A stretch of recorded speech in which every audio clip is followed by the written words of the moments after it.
पहली रात ऐसा हुआ रश्मि की देखकर हालत खराब। Good morning everyone. शादी की पहली रात मैंने अपने पति का देखा ऐसा रूप। शादी की पहली रात सबके लिए उत्साह से भरी होती है। शादी की पहली रात को लेकर लड़कियों में कुछ ज़्यादा ही टेंशन होती है। ऐसा ही कहानी कुछ इस महिला की है। महिला ने बताया कि जब वह दूध का गिलास लेकर कमरे में गई, पढ़े पूरी कहानी। जब मैं हाथ में दूध का गिलास लिए बेडरूम में घुसी, अब तक सब कुछ वैसा ही था जैसा मैंने सोचा था, लेकिन मुझे बिल्कुल भी आभास नहीं था कि मुझे कुछ ही देर में ज़ोरदार झटका लगने वाला है। सपनों के मुताबिक जब मैं कमरे में आती हूँ तो मेरा पति मुझे कसकर गले लगाता है और चुम्बनों की बौछार कर देता है और सारी रात मुझे प्यार करता रहता है। लेकिन वास्तव में जब मैं कमरे में घुसी उससे पहले ही वो सो चुका था। जब 35 की उम्र में मैं वर्जिन थी, मेरे लिए ये बेहद तकलीफ भरा था। ऐसा लगा कि मेरे पूरे अस्तित्व को मेरे पति ने नकार दिया हो। कॉलेज में दिनों में ही नहीं, ऑफिस में भी मैंने कई लड़कियों को बीच गहरी दोस्ती देखी थी। वो अपने पार्टनर के कंधों पर अपना सर टिकाए होते थे, हाथ पकड़े घुमा करते थे। जब मैं सोचती थी कि काश मेरे साथ भी कोई होता, मुझे अपनी ज़िंदगी में ऐसे ही किसी की साथी की तमन्ना नहीं करनी चाहिए थी। मेरा एक बड़ा परिवार था, 4 भाई बहन और वृद्ध माता पिता। इसे बावजूद मुझे हमेशा अकेलापन महसूस होता था। मेरे सभी भाई बहन शादीशुदा थे और उनका अपना परिवार था।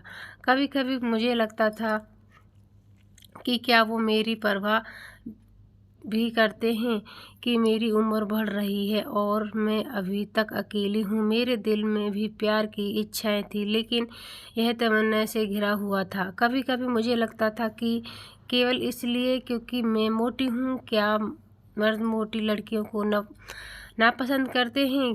क्यों मेरे वजन की वजह से ही मेरा परिवार मेरे लिए जीवन साथी नहीं ढूंढ पा रहा है? क्या मैं हमेशा अकेली ही रहूँगी? सवाल हमेशा ही मेरे मन में घूमते रहते थे। आखिरकार जब मैं 35 साल की हुई थी तो किसी तरह एक 40 वर्ष के आदमी ने मुझसे शादी करने के लिए सामने आया। उसने मिलने के दौरान मैंने अपनी भावनाओं के विषय में बताया, लेकिन उन्होंने कभी इस पर ध्यान नहीं दिया और ना ही इसका कोई जवाब दिया। वो थोड़े परेशान दिखे। वो नीचे की ओर देखते हुए चुपचाप बैठ गए और केवल अपना सर हिलाते रहे। मैंने सोचा कि आजकल महिलाएं से ज़्यादा पुरुष शर्मीले होते हैं। मेरे होने वाले पति भी कोई अपवाद नहीं हैं। शायद इसलिए उन्होंने कोई जवाब नहीं दिया, लेकिन शादी की रात हुई उस चीज़ ने मुझे उलझन में डाल दिया। मुझे नहीं पता कि उसने ऐसा क्यों किया। जब अगली सुबह मैंने उनसे पूछा तो उन्होंने कहा कि वो ठीक नहीं थे, लेकिन आगे भी कुछ नहीं बदला। हमारी दूसरी तीसरी और कई रातें ऐसे ही बीती। मैंने जब अपनी सास को यह बताया तो उन्होंने भी मेरे पति का बचाव किया। उन्होंने कहा वह शर्मीला है, उसे बचपन से ही लड़कियों से बात करने में झिझक रही है। उसने लड़कों से स्कूल में पढ़ाई की है। उसकी ना तो कोई बहन है और ना ही कोई महिला मित्र। हालांकि इस बात पर मुझे अस्थायी थी राहत तो मिली, लेकिन मैं इस विषय में सोचना बंद नहीं कर सकी। मेरी सारी उम्मीदें, सपने और इच्छाएं दिन टूटती। मेरी बेचैनी एकमात्र कारण साथ सोना नहीं था। शायद ही मुझे बात करते मुझे लगता कि हमेशा उपेक्षा हो रही है। वो मुझसे दूर भागते, छूना पकड़ना तो दूर की बात। अगर कोई औरत अपने पहने हुए कपड़े ठीक करती है तो मर्द उसे ऐसा करते हुए देखते ही कोशिश करता है। लेकिन अगर मैं कभी रात को पूरी तरह अपने कपड़े उतार भी देती तो भी मेरे पति उदासीन बने रहते, क्योंकि मेरा वजन उनके इस व्यवहार का कारण है। क्या उन्होंने मुझसे किसी दबाव में शादी की? मुझे नहीं मालूम था कि ये सब बातें किससे शेयर करूं। करूं, अपने परिवार में बात नहीं कर सकती क्योंकि सब यही सोचते। मैं बहुत खुश हूँ लेकिन मेरा सब्र का बांध टूट रहा था। मुझे इसका हल ढूंढने की ज़रूरत थी। आमतौर पर छुट्टियां वाले दिन भी वो घर पर नहीं रहते थे। वो तो अपने किसी मित्र के घर जाते या माता पिता को बाहर ले जाते। संयोग से उस दिन वो घर पर ही रहे। मैं कमरे में घुसी और अंदर से दरवाज़ा बंद कर दिया।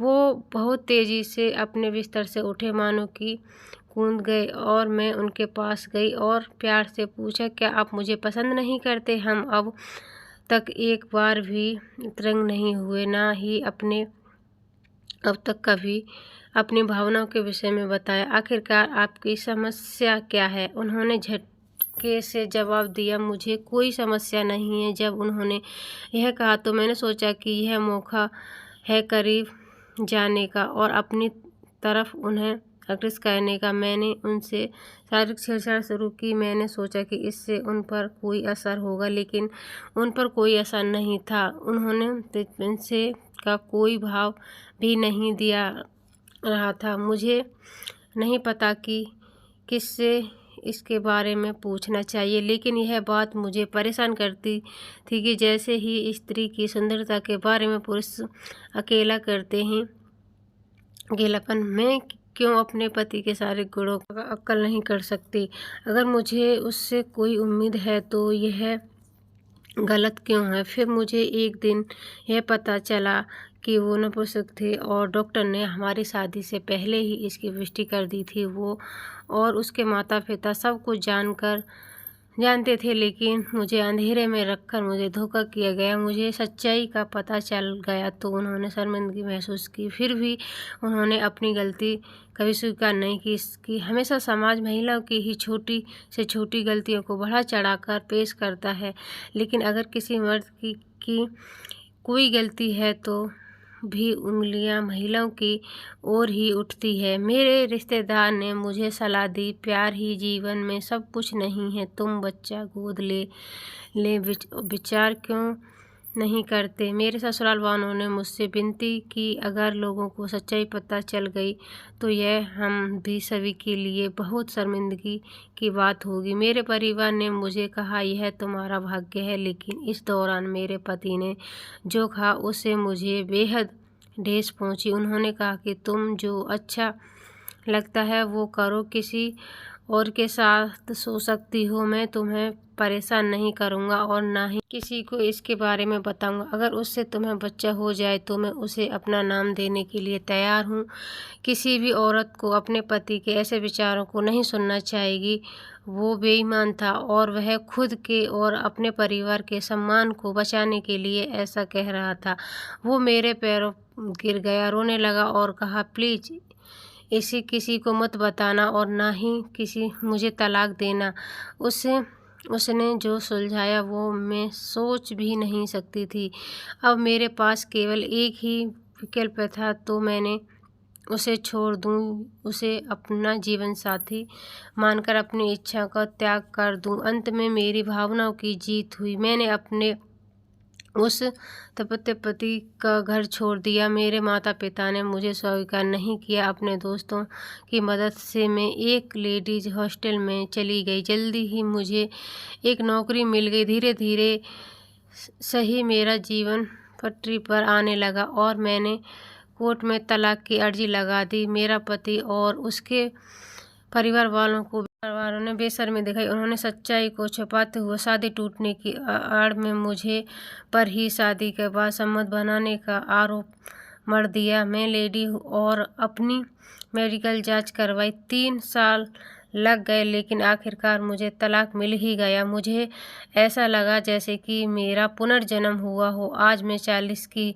हो गई हूँ और भी वर्जिन हूँ। इस दौरान मुझे कई मर्दों ने संपर्क किया। वो सोचते हैं कि मैंने अपने पति को इसलिए छोड़ा क्योंकि मुझे उनसे संबंध के लिए नहीं मिलती थी और वह मुझसे वो सब कहना चाहते हैं। यह मेरे बारे में गलत और बकवास बातें हैं। मैं ऐसे मर्दों से दूर रहने के लिए कोशिश करती। इनके से कोई मुझसे शादी के संपर्क रिश्ता कायम नहीं करना चाहता था।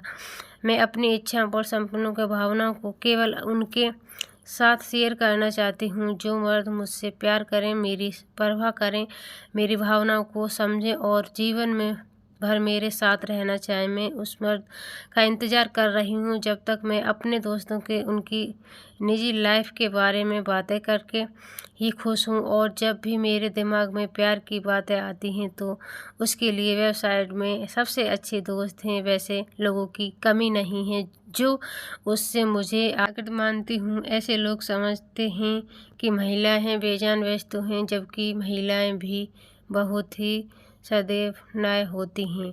तो आज की स्टोरी आपको कैसी लगी? आज की स्टोरी में आपको कौन ज़्यादा अच्छा लगा तो कमेंट बॉक्स में बताइएगा।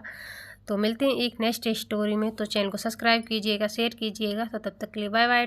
Thank for watching.